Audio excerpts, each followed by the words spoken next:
Well, good afternoon. I'm back for my weekly video. This past week, the presidents of our athletic conference met, and we voted unanimously to postpone all fall sports until at least January 1st, and we'll make a decision at that point what we should do about the springtime. I think it was the right decision, although I know that for some student athletes it was a difficult thing to hear. Even before the NCAA made a policy decision that if the season was canceled, that the scholarships will still be honored, we had decided to do that. And so our student athletes that are on scholarship will continue to get their scholarships even though they will not be able to compete. They will be able to practice, and I'm just hoping that it doesn't cause some of the student athletes to decide to not come back to school for the fall. I think it's important that they come back and continue to progress toward their degrees.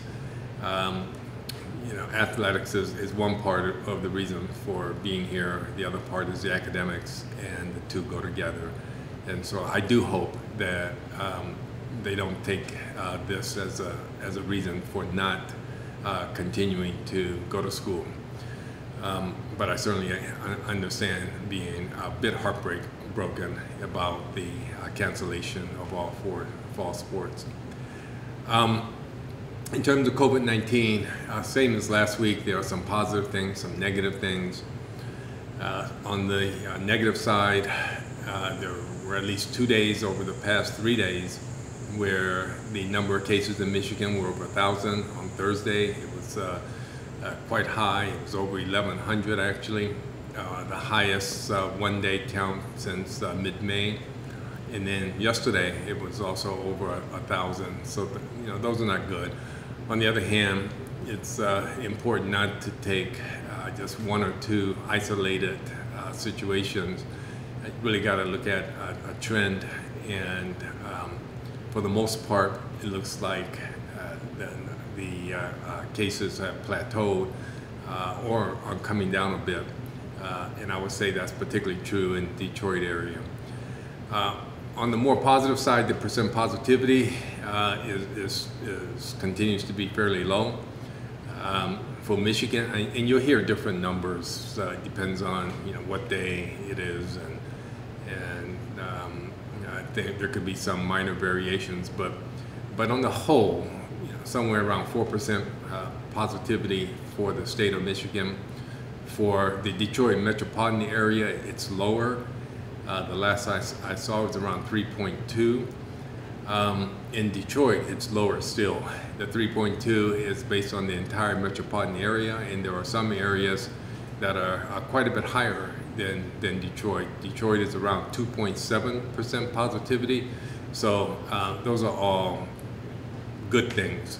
All in all, I think it's just there's no trend toward the positive or the negative at this point, and so we have to continue to be vigilant, and I feel pretty good about where we are in terms of our restart plans.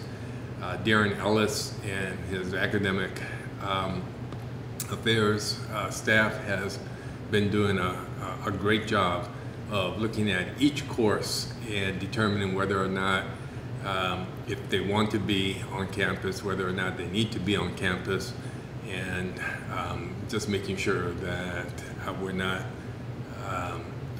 exposing students and faculty to more risk than is necessary. So I do want to thank them for that. Classes begin in 2 weeks, so we're all getting excited about that. And I hope the students are also excited regardless of what the mode of instruction will be predominantly. There's always a certain amount of excitement at the beginning of the fall semester. I want to talk a little bit about masks, just two things about it. One, people oftentimes ask me what's going on with the coronavirus Racial Disparity Task Force that Lieutenant Governor Gilchrist is chairing and that I'm a member of. And I mentioned several times before that it is a task force that's actually been doing things. One of the things that it's done is partnered with the state of Michigan to, and Governor Whitmer announced this earlier this week, 4 million masks will be distributed. Most of these to vulnerable populations, K through 12 schools that are low-income schools. You know, people sometimes can't afford masks, or they're not readily available, and so to have these masks available free of charge is going to be a very important step. The other thing that the task force is going to be distributing, there's some funds available for testing and treatment in vulnerable populations, about $20 million. It's going to be given out in grants. You know, obviously we're gonna be applying for that. Phil Levy and the UPG, our physician group, is developing a proposal now. They've been Phil particularly has been really at the vanguard, the front lines of dealing with the COVID-19 on a daily basis, and I appreciate his leadership in terms of that.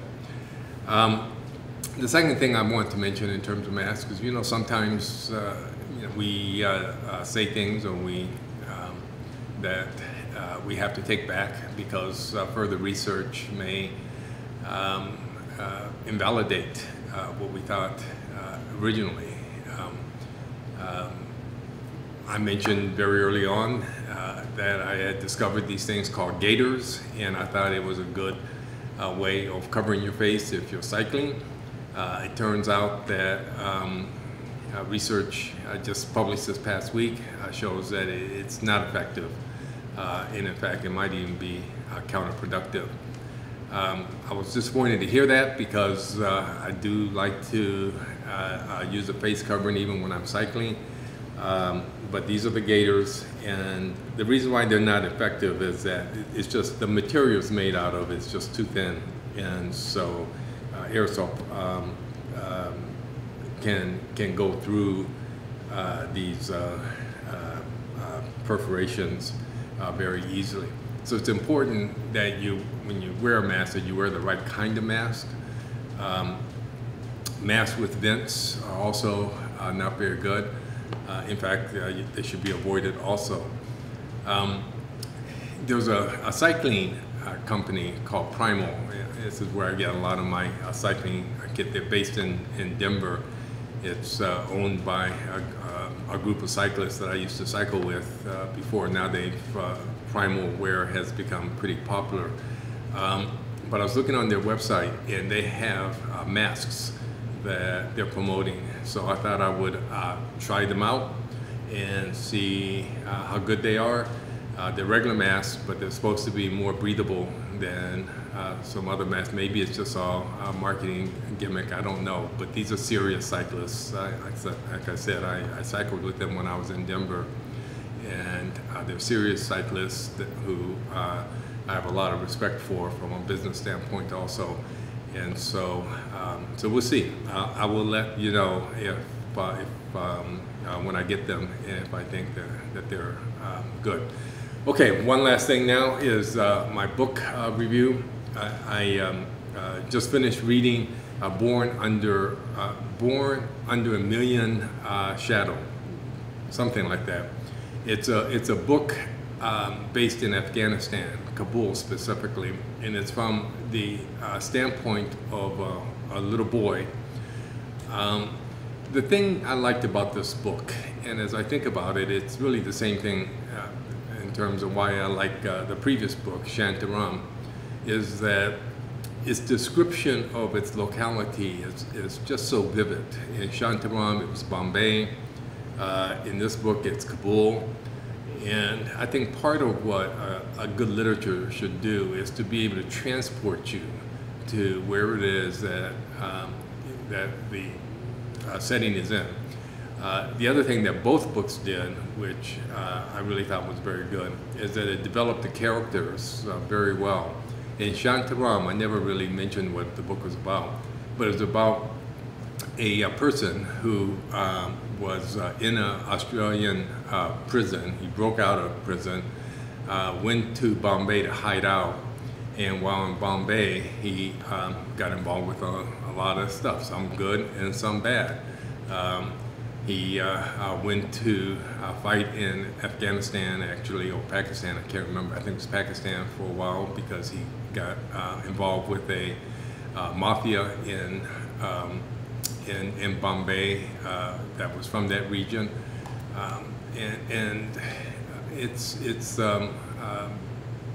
sort of a true story. It's based on a real person, and that's what that book is about.